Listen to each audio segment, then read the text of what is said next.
Bueno, buenas noches. Un nuevo programa 40 minutos de responsabilidad social en la información y en la comunicación.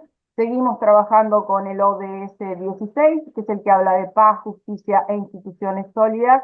Y las instituciones sólidas están en todos los ámbitos de lo público y de lo privado, y siempre conversamos con referentes que nos aportan distintas miradas. Hoy vamos a profundizar mucho el tema de la tecnología y de la inteligencia artificial, y vamos a conversar con Jorge Lukowski. Jorge es un líder innovador, es un emprendedor, es un ejecutivo en renombradas empresas, y desde hace algunos años está viviendo en España, donde se desempeña como director de marketing y comunicaciones de Neoris.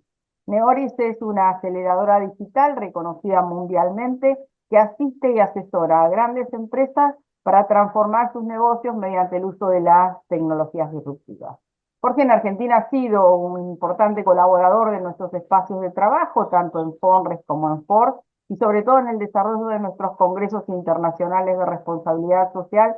Para nosotros realmente fue un acompañamiento permanente en la mirada tecnológica y de la responsabilidad social en todos los ámbitos. Él siempre ha estado buscando nuevos retos y transformando las organizaciones en las que ha formado parte, poniendo el foco en desarrollar el talento humano. De eso también vamos a conversar. Hoy lo está haciendo en el entorno de las comunicaciones, que como sabemos se encuentra atravesada por la irrupción de la tecnología y de la inteligencia artificial especialmente. Por eso vamos a preguntarle a Jorge cómo están viviendo este proceso, que además de histórico es cultural, eh, en el ámbito donde él está trabajando. Y queremos que nos dé también su opinión como especialista para comprender un poquito más cómo está cambiando la manera de trabajar y hacia dónde cree él que vamos. Ya le damos la bienvenida a Jorge Lukowski. Un gusto enorme tenerte hoy en nuestro programa. Igual, Lali, muy contento. Gracias por la invitación y qué bueno la excusa para volver a encontrarnos, aunque sea ahora por virtualmente, Principalmente. para volver a verte y, bueno, un rato antes de empezar, charlar también de cómo estamos en la vida, que de eso también se trata. De nuestras cosas, claro que sí.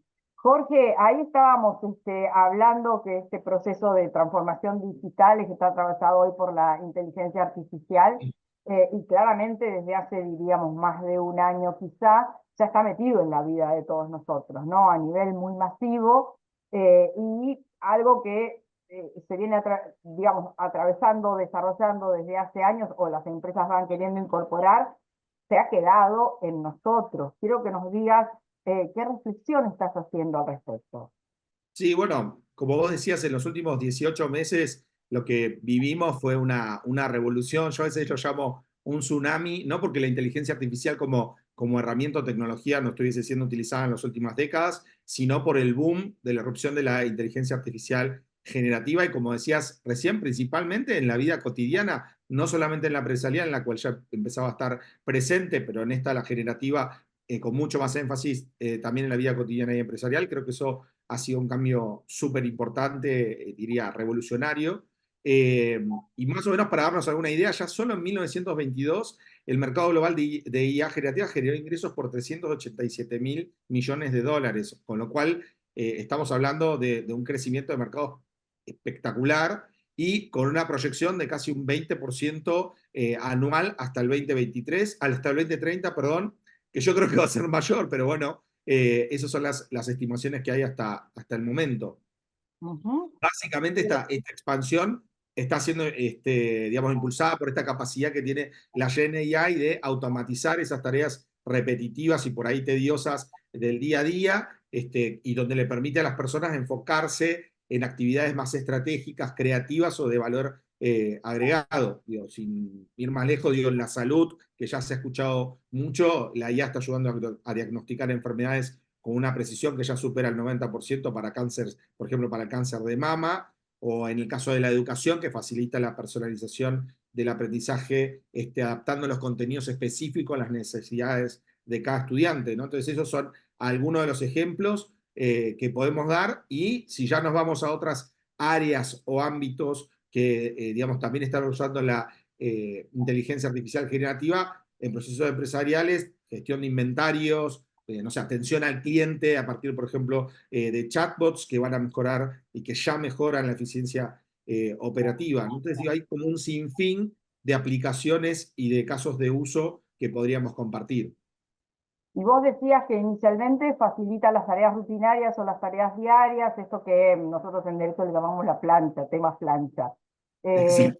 Pero bueno, es una innovación muy avanzada, muy rápida, y se me ocurre pensar si efectivamente los directivos que llevan adelante este proceso tienen un momento como para parar y reflexionar, para empezar a trabajar en aplicaciones concretas. Vos mencionabas lo de la salud, pero en general, las empresas a las que ustedes asisten, ¿cómo van llevándolo también teniendo en cuenta el avance o la capacitación que requieren los recursos humanos, ¿no?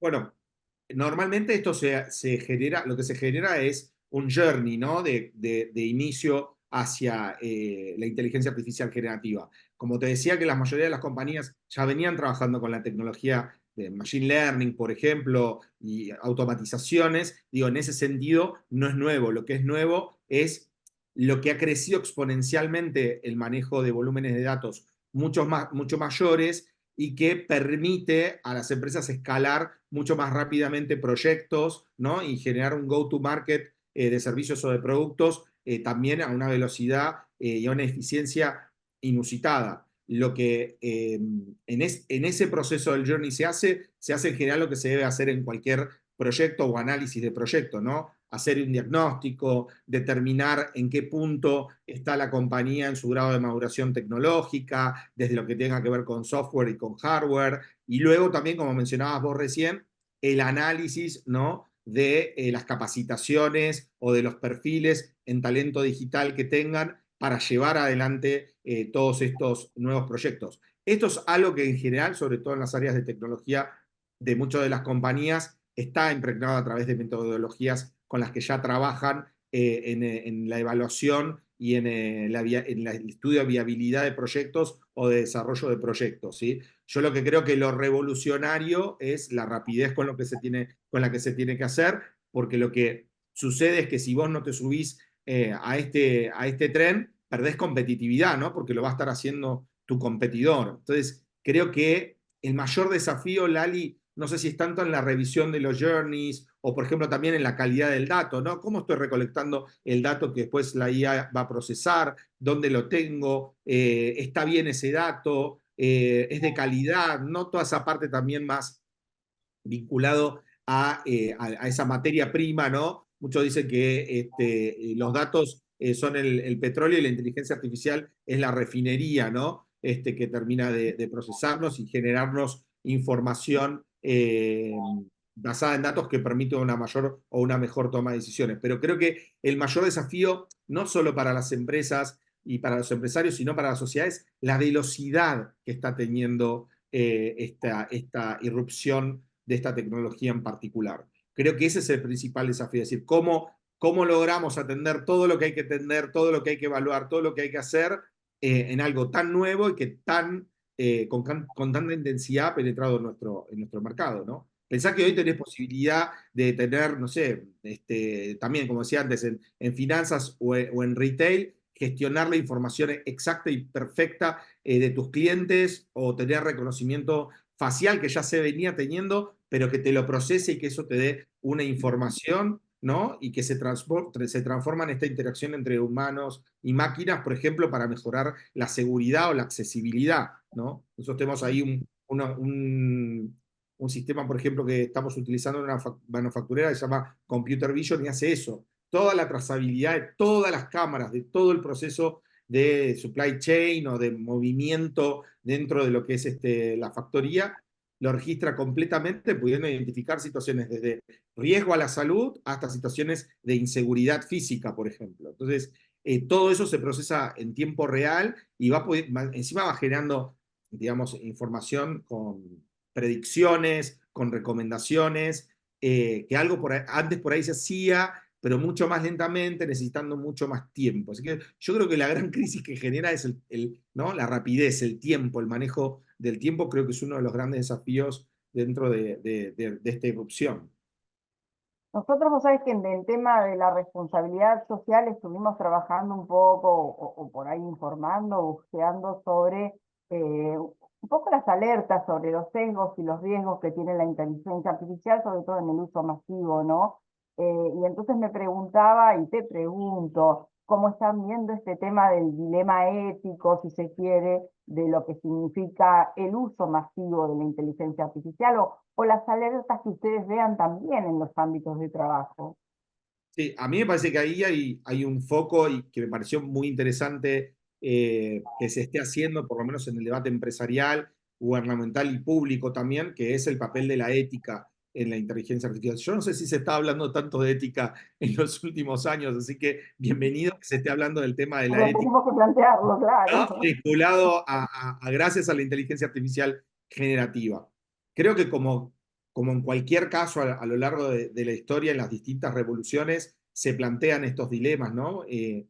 Y uno de los más prominentes, como decías vos, es la generación de contenido, es que sea técnicamente correcto, ¿no? Porque puede llegar también a desinformar o a perpetuar sesgos si se basa en datos incorrectos o limitados. A mí me gustó hace unos meses, un informe que salió de la UNESCO, perdón, en el 2023 salió un informe de la UNESCO que destacaba que el 40% de los desarrolladores de IA creen que sus modelos pueden perpetuar estereotipos de género y de raza, y que Ujú, subrayaba ujú. entonces la necesidad de abordar esos sesgos desde la fase del desarrollo, ¿no? Si vos tenés en cuenta, por ejemplo, ya que de entrada todas las empresas tecnológicas tienen un sesgo grande en género porque la mayoría de los desarrolladores son hombres, entender eso hace que las compañías de desarrollo, que ya lo están haciendo, puedan trabajar todos los Large Language Models,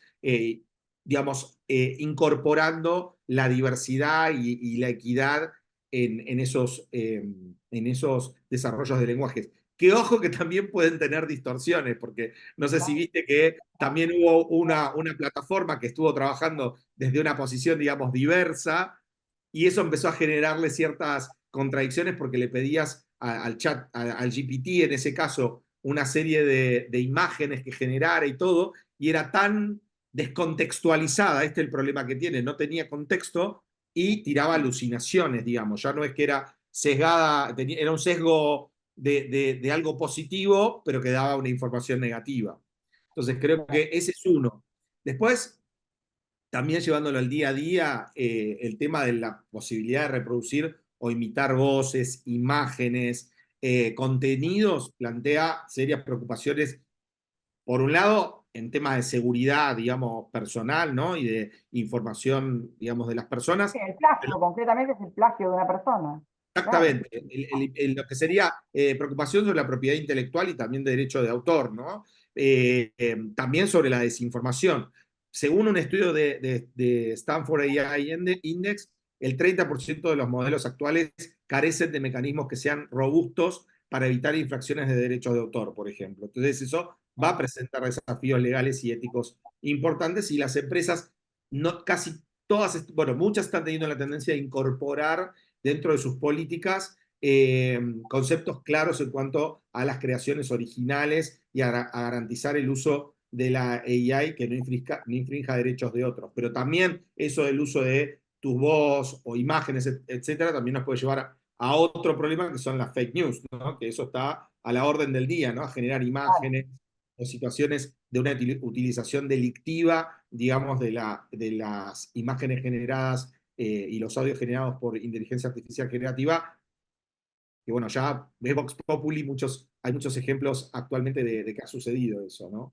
Después, la seguridad de los datos personales, ¿no? Que es algo que viene siempre en el ámbito de la tecnología y es central, pero para tener idea, solo en el 2023 hubo 4.5 millones de violaciones a datos relacionados con IA, lo cual subraya también una necesidad de ser más robustos en sistemas de ciberseguridad y cumplimiento normativo acá en Europa, GDPR, por ejemplo, y que la capacidad de la IA pueda procesar y analizar esos grandes volúmenes también de datos, plantea preocupaciones, ¿no? Que esos volúmenes de datos son datos míos, hay una vigilancia masiva, no la hay. Entonces, para ser transparentes en ese proceso, es vital que las empresas sepan cómo se recopila y cómo se almacena la información de los datos de los usuarios y que estos proporcionen un control sobre esa información personal, ¿no? Y te Y en diría los que temas, son varios, ¿no? Los dilemas éticos que tenemos en la actualidad. Perdón, Lali, me estabas hablando y te no, no, interrumpí. está bien, no, Jesús, me venía pensando con el tema de ciberseguridad y violaciones de habeas data y demás, eh, hasta dónde la normativa está acompañando esto. Por ejemplo, acá en Argentina estamos todavía muy en pañales con eso, y se me ocurre pensar que, bueno, España puede tener un grado más de concientización o de normativas o de reglas o estándares que puedan estar fijando límites a esto. Esto ¿cómo lo estás viendo? Bueno, como sabes, la primera legislación que salió en materia de inteligencia artificial fue la legislación europea. España está un poco alineada, obviamente, también a esa legislación. Yo lo que creo en general con el tema de las legislaciones es que tiene que atender a todos estos temas que estamos mencionando, pero a la vez, vuelvo a repetir, por la rapidez, es cuándo están formados, ¿no? Nuestros líderes políticos en estos temas, cómo se están conformando las reuniones, digamos, con las partes que son expertas en temas de tecnología y cómo integras todo esto de nuevo, ¿no? Ahí de nuevo lo que nos corre son los tiempos. ¿Y cómo Claro. hacer para tener una ley que sea o que atienda todas estas preocupaciones y dilemas éticos y legales y al mismo tiempo no asfixias, digamos, el espíritu innovador, que eso Claro, sería, que sea ¿no? dinámico, y no interfiera con la transformación en sí misma, ¿no? Exacto, exacto. Entonces yo creo que es creo que lo que ha salido en Europa o en particular y otras leyes que se están viendo tienen una constante revisión, ¿no? Creo que se han, digamos, tratado de elaborar marcos regulatorios un poco para frenar todos estos dilemas o problemas legales que puedan haber, pero por suerte están todo el tiempo en revisión para tratar de, digamos, de que sea cada vez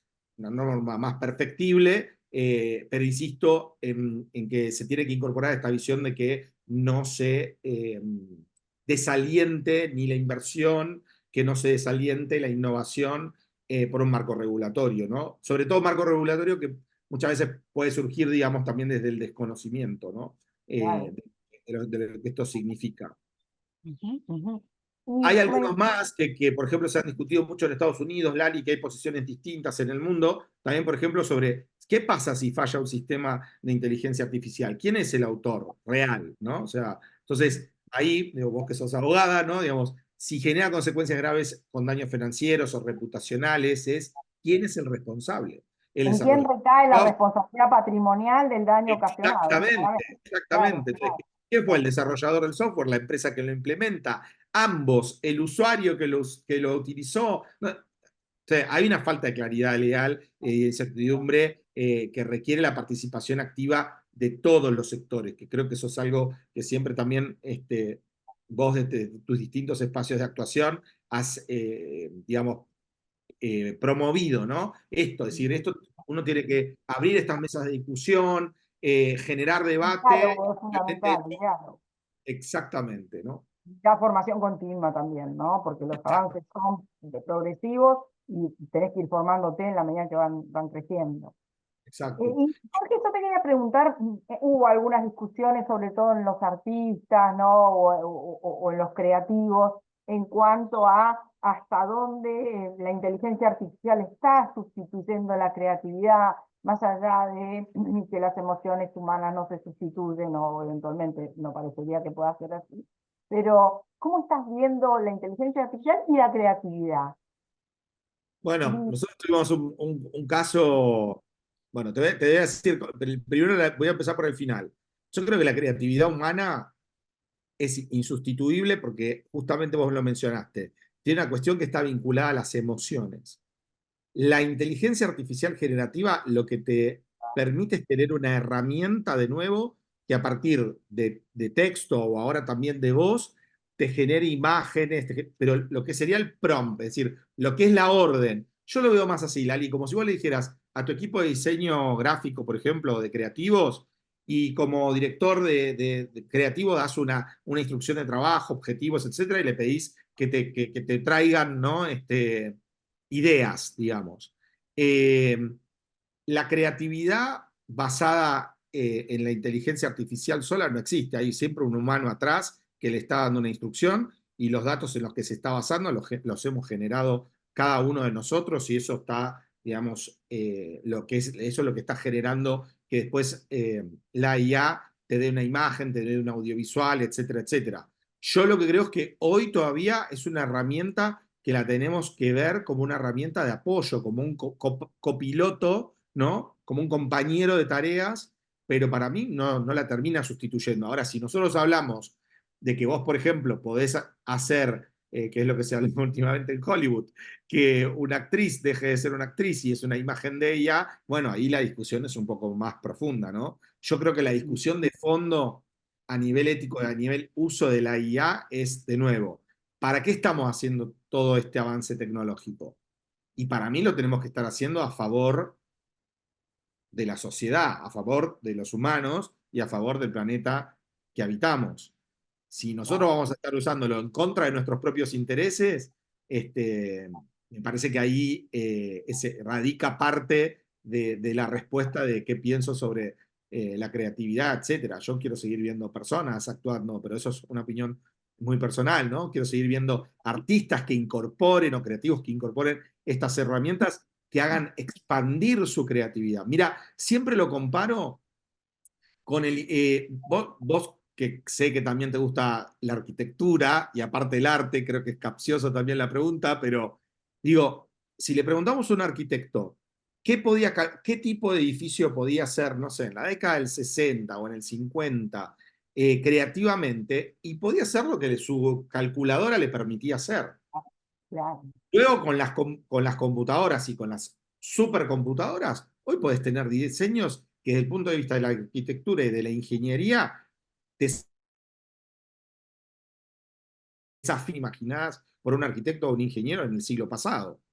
Entonces yo creo que con esto pasa lo mismo, es decir, yo tengo una serie de recursos o elementos creativos hoy limitados que incorporando la inteligencia artificial o su evolutivo, pero en conjunto, humano y máquina, me permite escalarlo y me permite empezar a cumplir con el desarrollo de contenidos que quizás antes era inimaginable que pudiera desarrollar.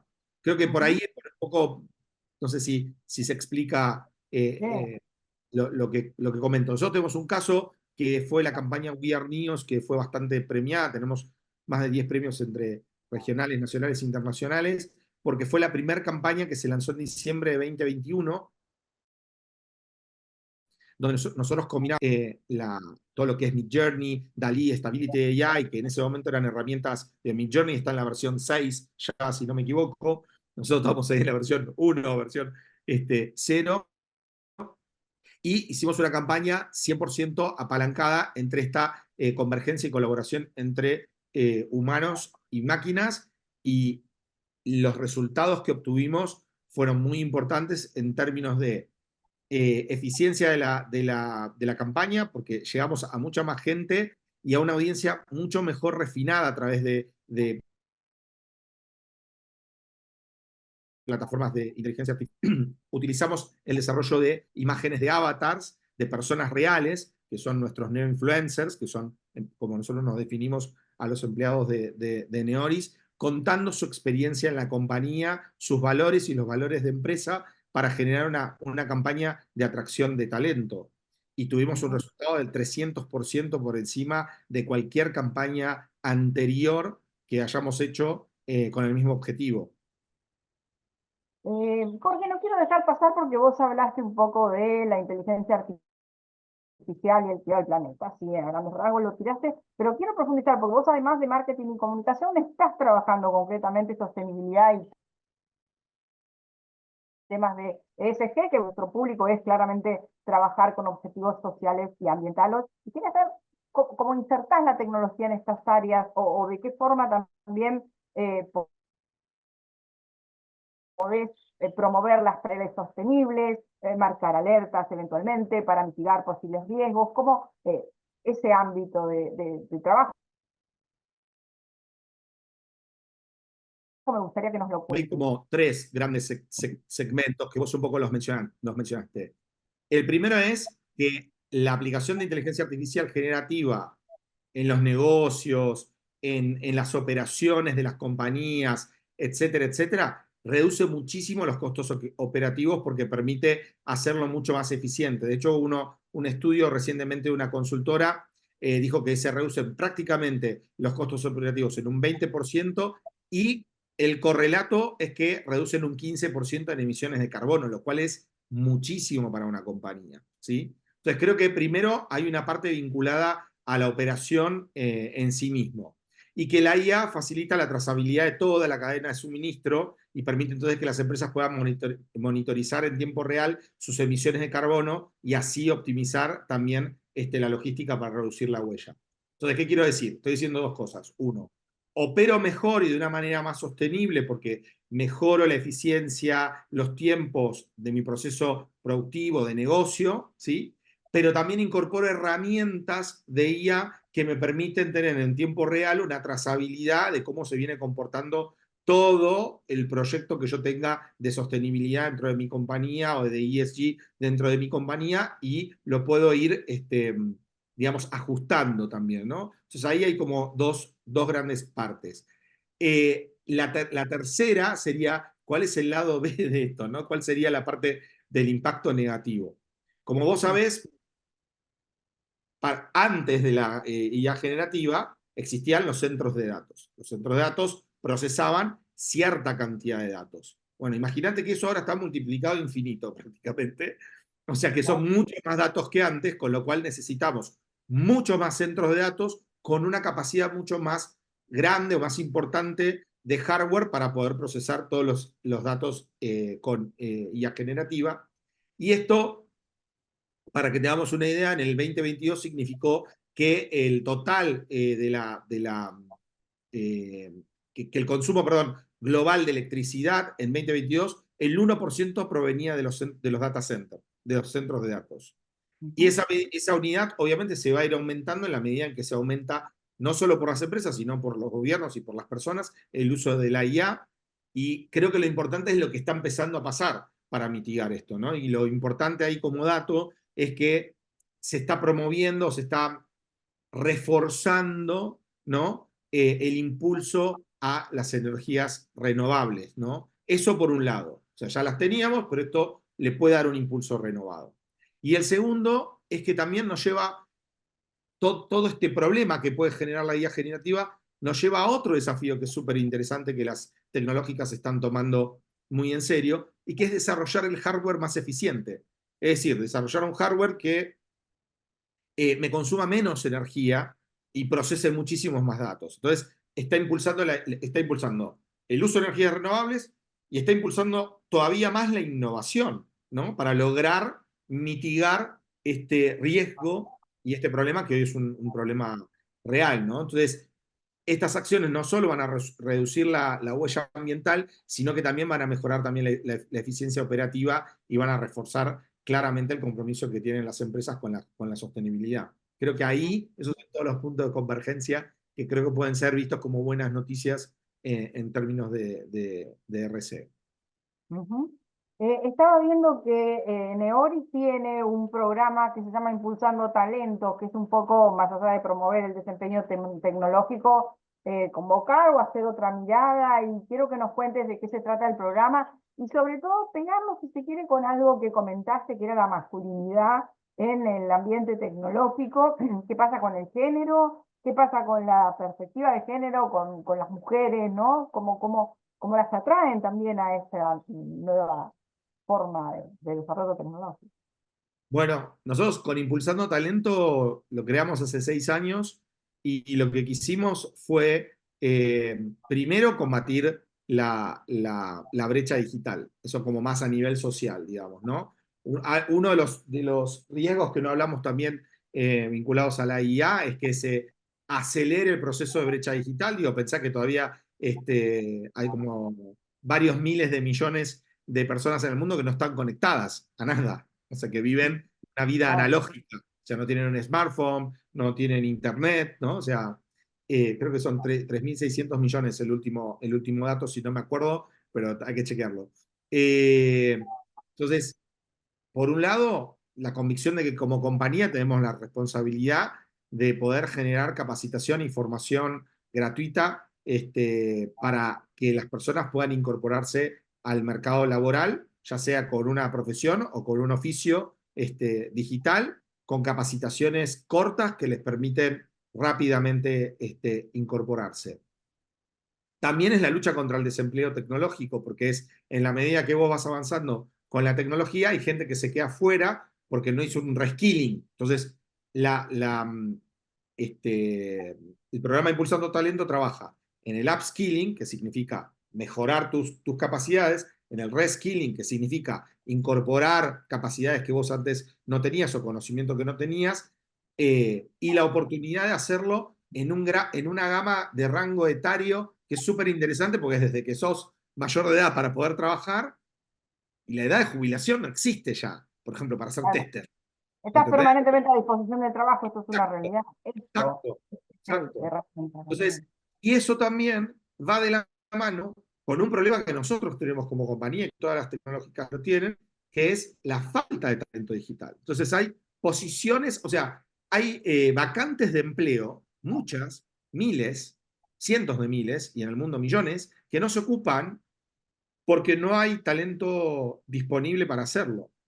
Entonces ahí Ujú. también hoy un dilema con la IA es cómo logramos capacitar tan rápido que la implementación de la IA generativa no expulse primero, ¿sí? Y que no dé tiempo a que A esa persona, reponer digamos, al humano. pero un paso Oh, arriba, ¿no?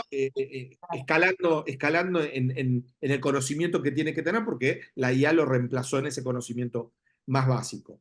Entonces, con Impulsando Talento, lo que hemos buscado es básicamente cumplir con esos tres objetivos y también cubrir una carencia que tiene que ver con la falta de disponibilidad de talento digital. Y bueno, nos ha ido muy bien, hemos capacitado en los últimos 3 años, porque primero fue cuando empezó hace 6, porque empezamos con la formulación, con programas piloto, etcétera, etcétera, pero hoy podemos decir que ya tenemos un alumni de más o menos 3.000 personas que fueron capacitadas por Impulsando Talento y casi un 20% fueron incorporadas a Neoris. Entonces, también eso es importante porque tiene un rango de empleabilidad muy interesante y otras habrán sido contratadas por competencia o en muchos casos también les posibilitaba a las personas que participan del programa ser consultores externos, ¿no? Y autónomos que ofrecen sus servicios. Así que esa es como una parte de contribución que creemos que es muy core para una empresa de tecnología, de consultoría tecnológica, de transformación digital, ¿no? ujú.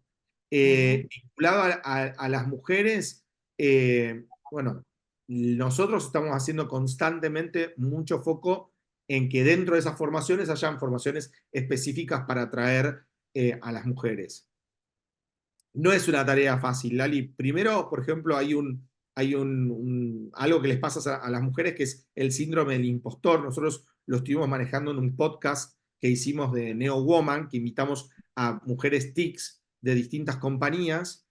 Y vos, por más que ofrezcas, casi te diría hasta que pagás para que estudien tecnología, pensá que acá en España lo que se llama el STEM, que son los estudios técnicos, formación técnica, solo el 3% va a informática. El 3 nada más. Entonces, no es que no eligen carreras duras, eligen carreras duras, pero cuando se tienen que ir a la informática no lo eligen. A lo largo de, digo, no, esto no es un estudio, a lo largo, de mi opinión, a lo largo de haber conversado con muchas mujeres en distintas entrevistas y ver algunos estudios, lo primero es el síndrome del impostor. La mujer cree que cuando se pone a estudiar informática, etcétera, es mucho, no tiene capacidad, al hombre se le da mejor. Ese es un primer Se factor que... autolimita, se autolimita. Exacto, exacto. Ujú, ujú. Después, en muchos otros casos, estoy hablando de currícula, no tanto de cómo lo atrae Neoris en realidad, sino que hay un problema anterior, es que no es que no Claro, quieren claro, trabajar formativo. en Neoris, es Ujú, que no quieren trabajar en el sector tecnológico. ujú, Después, en muchos casos es una vieja mirada, una vieja visión que se tiene sobre el área TI, que por ahí es más propia de la década del 70, que viste era el subsuelo de un edificio, que te llegaba una persona a arreglarte la computadora, y eso no es más hoy. Hoy se revolucionó completamente y entonces falta algo de sexy, ¿no? Parece en la oferta de trabajo. Pero para mí ahí hay una falta de por ahí también en la parte educativa, de que los programas se cuenten mejor y que los proyectos en los que participás y podés trabajar se cuenten mejor, ¿no? Es decir, justamente viniendo de marketing, creo que lo que le falta es marketing Claro, al mundo de la bueno, transformación digital ujú, para atraer también a las mujeres. Y ahí me voy a quedar con el caso de la experiencia de una colega que es directora de operaciones del área de tecnología para la TAM de una empresa de seguros, y ella dijo algo que me pareció lindísimo, que fue que ella realmente consideraba que cuando estudió ingeniería informática no era la mejor del curso, pero se dio cuenta que era la mejor en soft skills. ujú, ujú, mira, Entonces dijo, yo tengo que saber de informática para saber llevar y liderar proyectos, vender proyectos internamente, externamente y coordinar equipos, y ese es mi skill principal. Por ahí no el duro, pero sí el soft skill. Entonces, toda su vida la construyó basado en eso, en lo que era mejor y que sus compañeros no lo eran. Entonces ella dice, ¿por qué solamente mirar en lo que es mejor el otro y no poder analizar en lo que es mejor uno? Seas ujú, hombre, seas mujer, no importa, ¿no? Como filosofía de vida. Y a mí me pareció un mensaje muy power, sobre todo para las mujeres, ¿no? Como no ujú, te concentres y no te sobreexijas en lo que por ahí considerás que no está haciendo lo mejor y concentrate en cuáles son tus skills mejores que podés desarrollar dentro del mundo de la tecnología.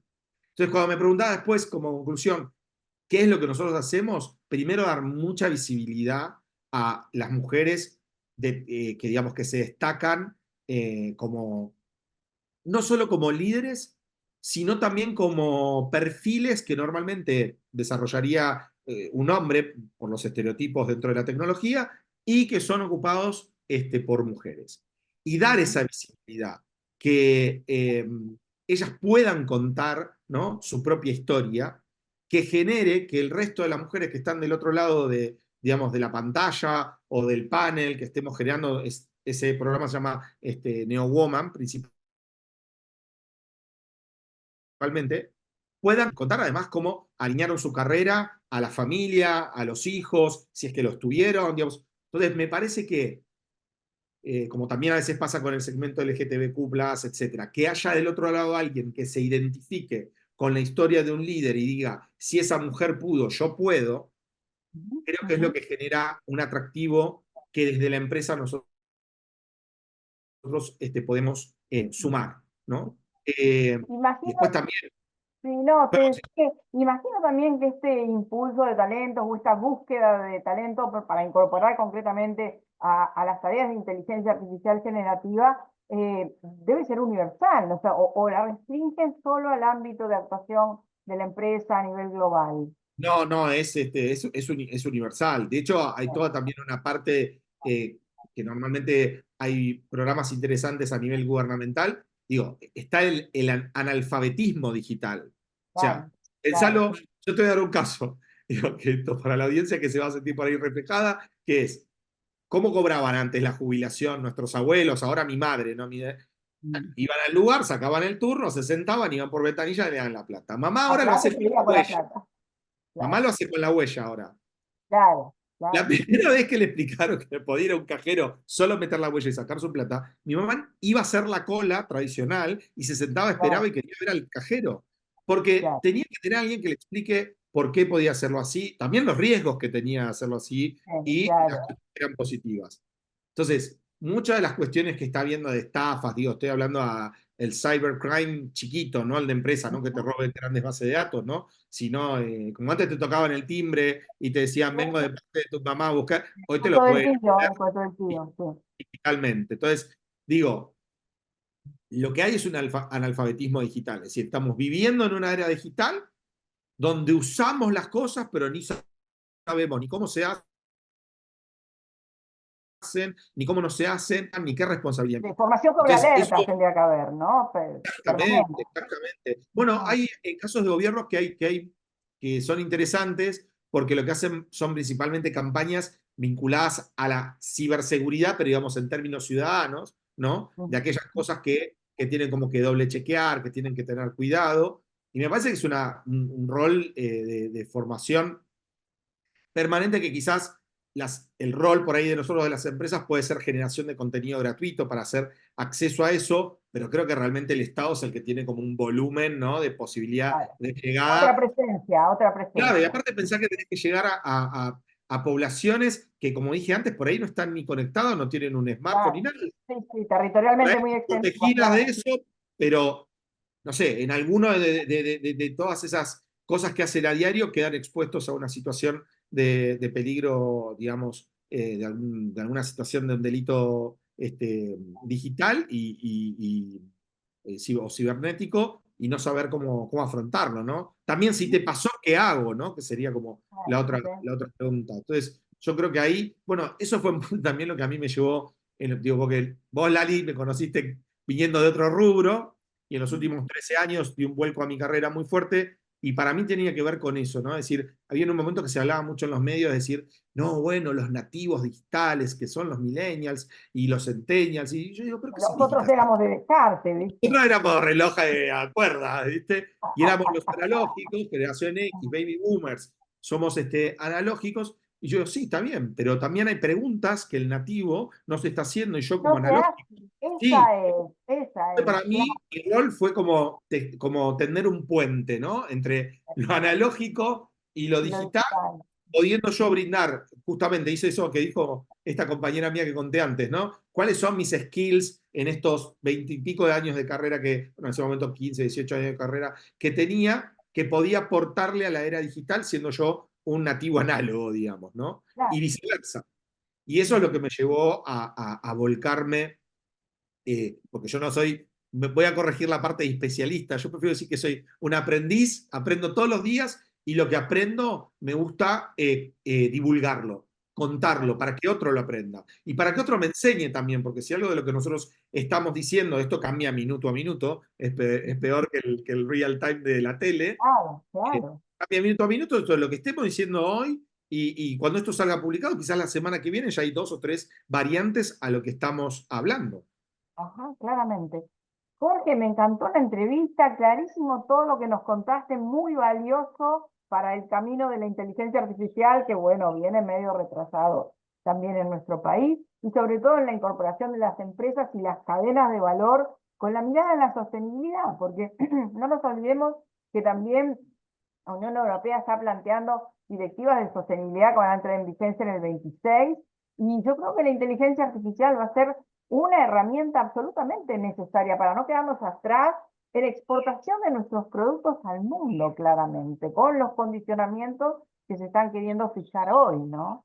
Así que fue maravillosa la entrevista con vos, me encantó verte y ojalá pronto nos podamos dar un abrazo, más allá de los besos virtuales. Creo que en noviembre ando por ahí, así que nos vemos sí o sí en persona. Te busco. Perfecto, perfecto. Dale, Jorge, abrazo enorme, ¿eh? Abrazo enorme, cariño a toda la familia. Gracias. Este año fórmate en responsabilidad social. Hoy el conocimiento solo no alcanza. En EduForce te ayudamos a comprender la realidad. Y te damos las herramientas para llevar la responsabilidad social al interior de tu organización. Desde un proyecto hasta una estrategia integral. Te enseñamos a diseñarlos, ejecutarlos, a medir y comunicar los resultados. En nuestra plataforma digital puedes encontrar textos, vídeos, y participar de clases en tiempo real con el profesor y otros alumnos. Lo haces a tu ritmo, desde la comodidad de tu casa.